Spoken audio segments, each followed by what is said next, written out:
Ari nagidyaho, meron na naman tayong mga binibentang unit ngayon, no? Tingnan nyo itong unang binibenta ko na motor, Honda Wave 110 Alpha CX nga pala ito na 2016 model, oh. Sa mga barat dyan, ng mga konti lang ang budget, ito na siguro ang para sa inyo. Mura ko lang ito binibenta, 25k lang.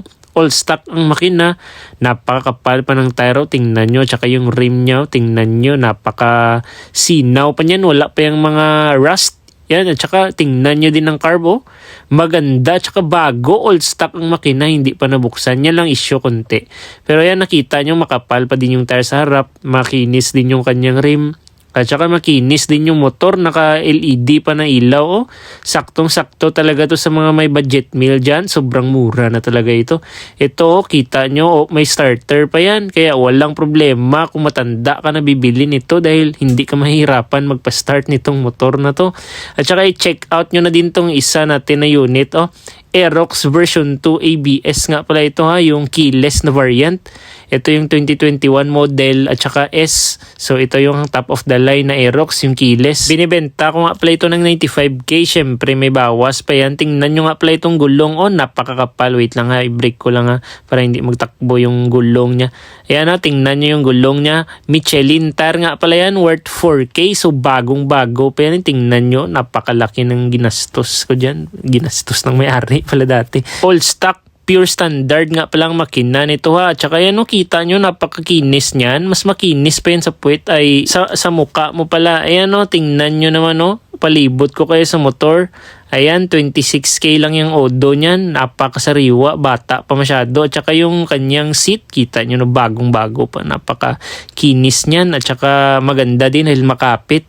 Ayan, updated ang registro nito. May plaka na kompleto lahat. Sakyan nyo na lang. Benta ko na sa inyo ng 95k yan. At kung naghahanap kayo ng mga Honda Click, ito, meron tayong dalawang Honda Click. Ngayon, ito yung una natin na Honda Click 125 nga pala ito, ha.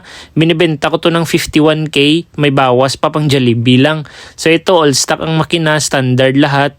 Expired lang yung registro niya, 2 years, ha. At saka yung gulong niya sa likod, makapal pa yan. Tingnan nyo, maganda pa yung mga shock niyan. All stock ang mga pipe, lahat. All stock talaga yan, makina niyan.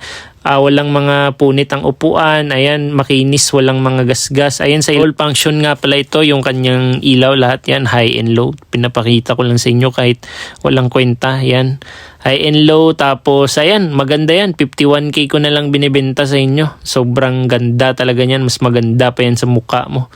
Ayan, oh. Yan. At kung naghahanap ka naman ng Honda Click 150 na keyless nga pala ito, ha, yung di-remote, dalawang remote, meron din tayo dito. Ayan, Honda Click 150 keyless ito. So ang kagandahan dito, ayan, maganda siya dahil wala na siyang susi. At saka napaka-convenient na dahil walang susi-susi, hindi na mawala ang susi, tago mo lang sa bag mo, i-detect niya na yan agad, pwede mo na agad pandarin ng motor kahit nasa bag yung remote mo.